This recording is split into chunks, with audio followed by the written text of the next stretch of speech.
দারুণ দারুণ সব টেক ভিডিও পেতে সাবস্ক্রাইব করুন এইচবিওটির চ্যানেলকে আর পাশে আসা বেল আইকনটি বাজিয়ে রাখুন নতুন ভিডিও সবার আগে পাওয়ার জন্য।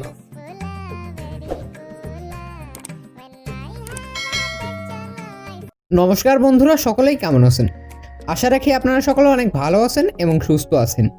তো বন্ধুরা, আজকের এই ভিডিওটিতে আমরা যে ফোনটি নিয়ে কথা বলবো এটি হচ্ছে ইনফিনিক্সের আরেকটি ফোন, তবে এটি হট সিরিজের ফোন না, এটি নোট সিরিজেরই ফোন। তো এই ফোনটির মডেল নাম্বার হচ্ছে ইনফিনিক্স নোট 8i। হয়তো থাম্বনেল দেখে অনেকেই বুঝতে পেরে গিয়েছেন। তো এই ফোনটি এখন আপকামিং লিস্টে রয়েছে, তবে খুব শীঘ্রই বাংলাদেশের বাজারে চলে আসবে। তো আজকে আমি এই ফোনটি নিয়ে আলোচনা করব এবং এই ফোনটির প্রাইস কেমন হবে এবং এই ফোনটি আপনার এই বাজেটে কেনা উচিত হবে কিনা এবং এই ফোনের স্পেসিফিকেশন হিসেবে কী কী থাকছে, আর সর্বশেষে থাকবে এই ফোনটি সম্পর্কে আমার নিজস্ব অভিমত। তাই আপনারা অবশ্যই ধৈর্য সহকারে ভিডিওটি শেষ পর্যন্ত কন্টিনিউ করতে থাকেন। তো চলুন তাহলে শুরু করা যাক আজকের এই নতুন ভিডিওটি। So let's start.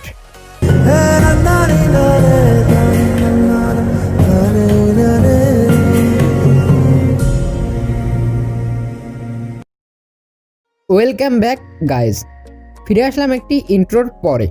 আপনারা দেখছেন HBYT হিরো ইউটিউব চ্যানেল এবং HBYTরও ইউটিউব চ্যানেলের পক্ষ থেকে আমি হিমেল রয়েছে আপনাদের সাথে।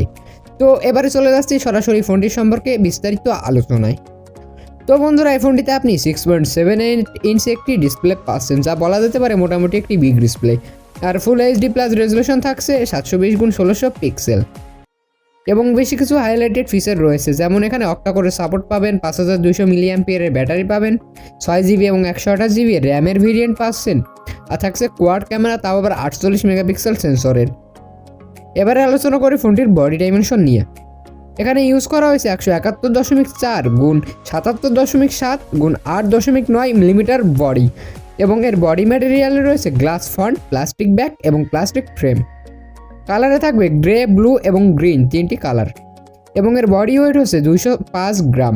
মোটামুটি একটু ভারী ওয়েটের ফোন, তবে দেখতে খুব বেশি মোটা মনে হবে না, মোটামুটি স্লিম লুকেরই দেখা যাবে।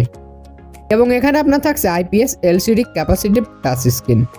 500 ডিসপ্লে রয়েছে, যা দেখতে একটু স্টাইলিশ লাগে ক্যামেরার দিক থেকে। এবং এখানে 264 PPI ডেন্সিটি রয়েছে। বন্ধুরা, এই ফোনটিতে যেহেতু ডিসপ্লে রেজলিউশন বেশি, সেক্ষেত্রে আমার মনে হয় যে PPI ডেন্সিটি কম আছে, কারণ PPI ডেন্সিটি কম থাকলে আপনার ফোনে বিভিন্ন ধরনের শার্পনেসের ঘাটতি হতে পারে অথবা লাইটের কিছুটা সমস্যা দেখা দিতে পারে। তো এটি একটু ব্যাড লাগছে আমার কাছে এই প্রাইস রেঞ্জের ভিতরে। এবং 20:9 রেশিও রয়েছে বডিতে।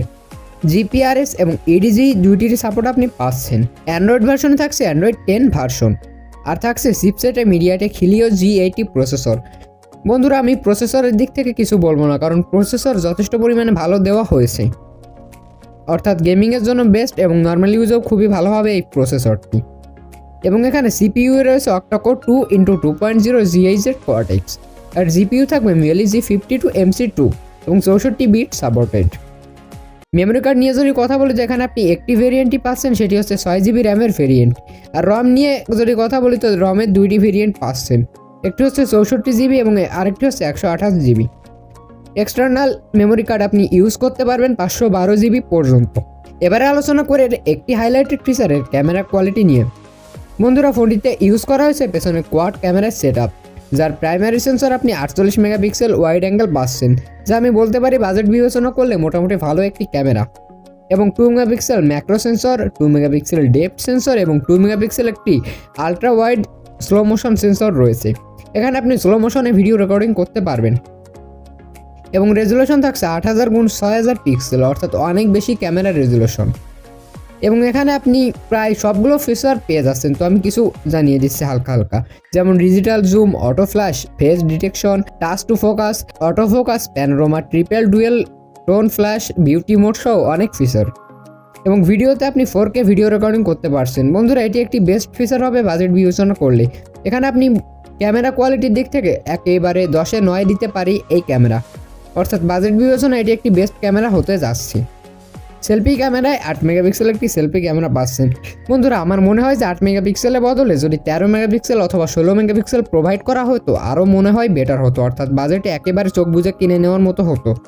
কিন্তু যেহেতু সেটি ব্যবহার করেনি, তো সেক্ষেত্রে আমার কাছে খুব একটা ভালো লাগেনি সেলফি ক্যামেরা। এবং এখানে আপনি সামনে ফুল HD ভিডিও রেকর্ডিং করতে পারবেন। ইউএসবি পোর্ট সাপোর্ট পাচ্ছেন, তবে এনএফসি পোর্টের সাপোর্ট পাচ্ছে না। ইনফিনিক্স পোর্টেরও সাপোর্ট আপনি পাবেন না, তবে ব্রাউজারে HTML5 ইউজ করা হয়েছে। আর এখানে proximity sensor, accelerometer, GPS sensor, fingerprint sensor এবং আপনার আলট্রাওয়াইড মোড সহ বেশ কিছু সুবিধা পাচ্ছেন।